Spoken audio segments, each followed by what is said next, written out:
Beautiful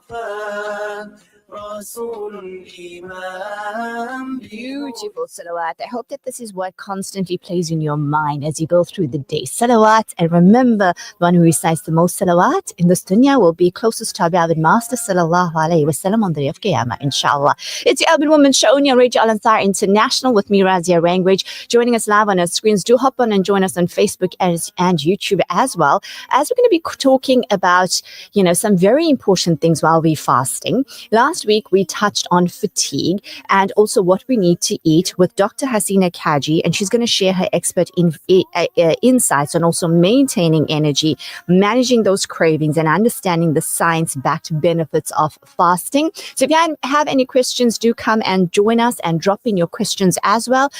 Dr. Hassina, assalamu alaikum, and welcome back to Urban Women. Wa alaikum assalam wa rahmatullahi ta'ala wa barakatuh, and jazakallah khair. It is a huge honor to be here. Jazakallah for inviting me. Barakallah, absolute pleasure. Always wonderful chatting with you because you bring such wonderful insights, bringing that bit of, like guilt. Okay, should I take the samosa? No. So I have a question. You mentioned samosas last week, right? What about those that are air fried? We went down to the point where a friend we said pre-Ramadan, just order the filling from Auntie Maimuna. Phone her and say, I don't want the samosas, I just want the filling. So when you think about the samosa, it's not just, the deep frying. It is the pastry, the par that's wrapped around the samosa. And a lot of people don't realize and take the journey back to where did that come from? And it's highly processed wheat that, it's farmed. It's not even the original form of wheat. The original form of wheat is actually very tiny granule. This has been processed, and it's genetically modified to yield more flour so that the farmer can make more money from the wheat. On top of that, it's sprayed with pesticides. On top of that, it is heavily mowed with big machinery that makes the granules extreme. It's like cocaine, immediate uptake into your system, so an immediate sugar spike. And so when we look at one poor little samosa in isolation, we're like, oh, but it's just one samosa. It's not just one. It's not, and I think that if you're a healthy person, and we use a term called metabolic flexibility. You live by the sunnah and you don't overeat and you've got no extra body fat and you're fit, then probably that one samosa that you're eating mindfully, you've got the ability to balance any of that deficit.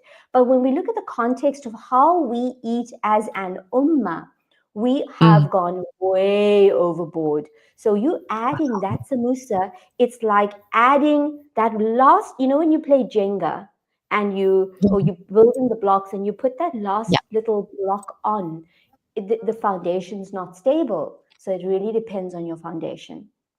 Thank you so much for that. Now we'll reconsider the time of iftar. Dr. Hassina, it's just such a delight to chat with you. You bring in so much of insight. Talk to us about what are some of the science-backed benefits of fasting for our overall health. Subhanallah, I get absolute goosebumps, and I'm going to share with you a link so that your listeners can all go back to the free webinar that we've done. And part of that is that they get 2 free Ramadan cookbooks that we worked on. Alhamdulillah. Nice.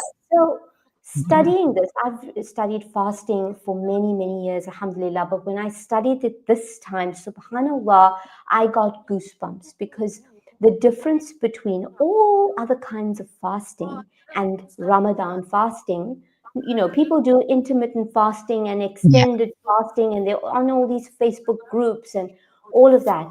But they haven't, we're talking about Ramadan fasting, which is prescribed by the doctor of all doctors for 29 or 30 days. Subhanallah, Allah subhanahu wa ta'ala knows why it was prescribed. Because if it was sunnah or nafil, how many people would do a 30-day fast? It is farz, right? Because it's a necessity. And it's a necessity because it's been shown in clinical studies to be a deep reset for the entire body linked with the circadian rhythm. So the fact that we Mm. have a specific time to wake up and a specific time to break, and including the whole Taraweeh and the whole cycle that's pushed Yes. you a little bit more stress. It's Hmm. good stress for your body because Allah subhanahu wa ta'ala knows that we need that little bit of stress, the stress of hunger, the stress of dehydration, the stress of sleep deprivation. All of these actually wake up the body. And what the studies have shown across the board is tremendous.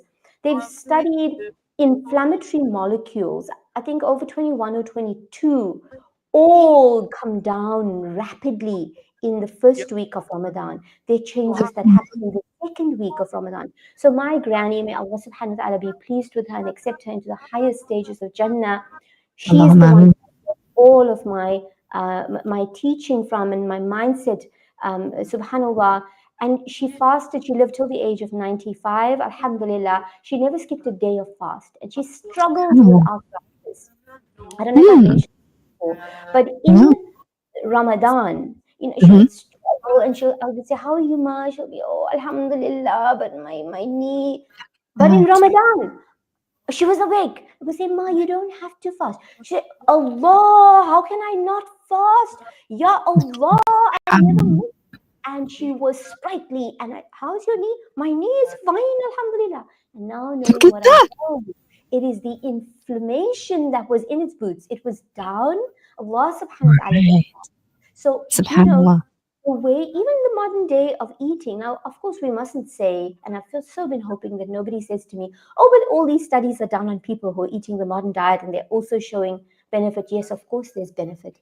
But if you're taking your phone and you're doing a deep reset of your precious phone, and it says don't restart until, are you going to, press buttons? No. We So won't that dare.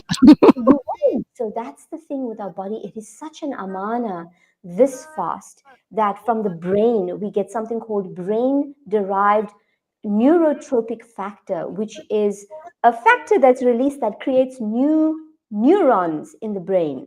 So memory goes through the roof. I'm sure the Huffaz really love this time because it Subhanallah. improves memory. Anybody trying to memorize anything, if you're trying to do hifz at the moment, the gut, every organ in the body gets a deep reset.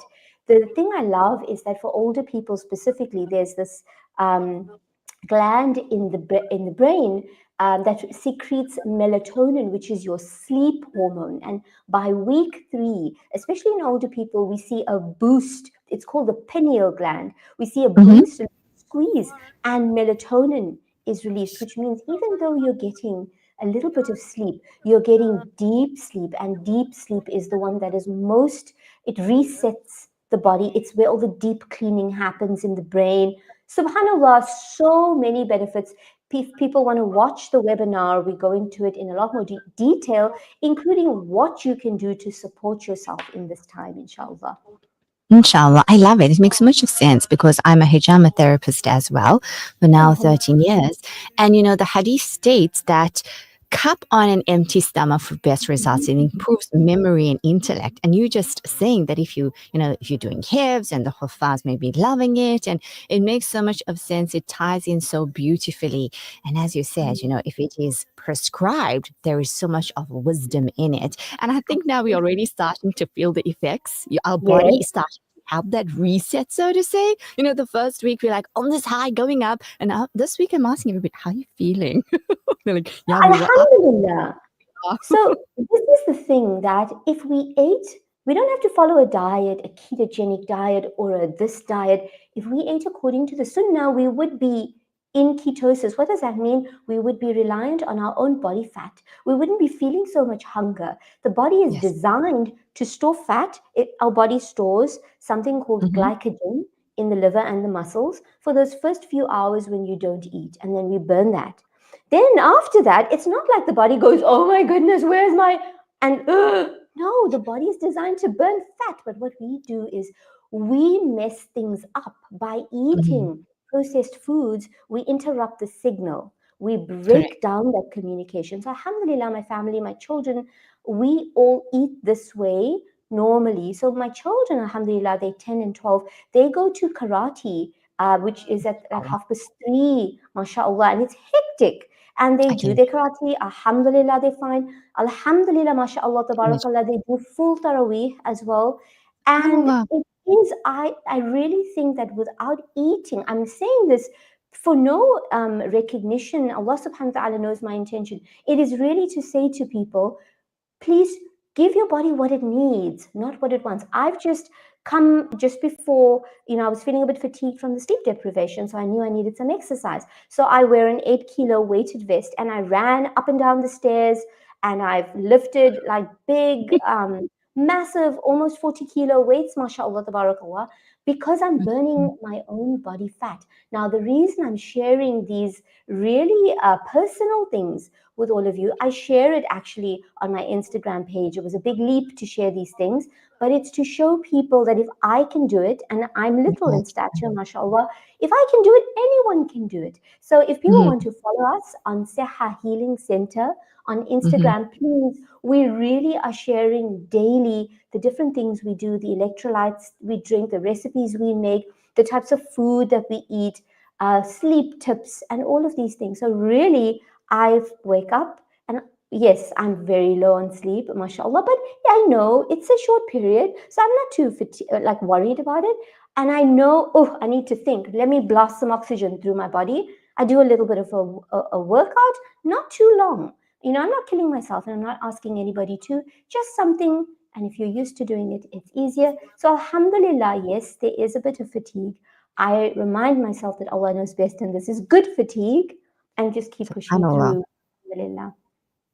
So, due to time, it's already 10:55. We're going to wrap up for today, and inshallah have you back next week. We'd appreciate more of your time. And we want to talk about some cravings. How can we actually manage cravings during Ramadan? Dr. Hassina, always a pleasure chatting with you. And inshallah, we'll connect again. Keep us in your special du'as. Until then, assalamu alaikum wa rahmatullahi wa barakatuh. Wa alaikum salam wa rahmatullahi ta'ala wa barakatuh, Razia, and to the listeners. See you next week, inshallah.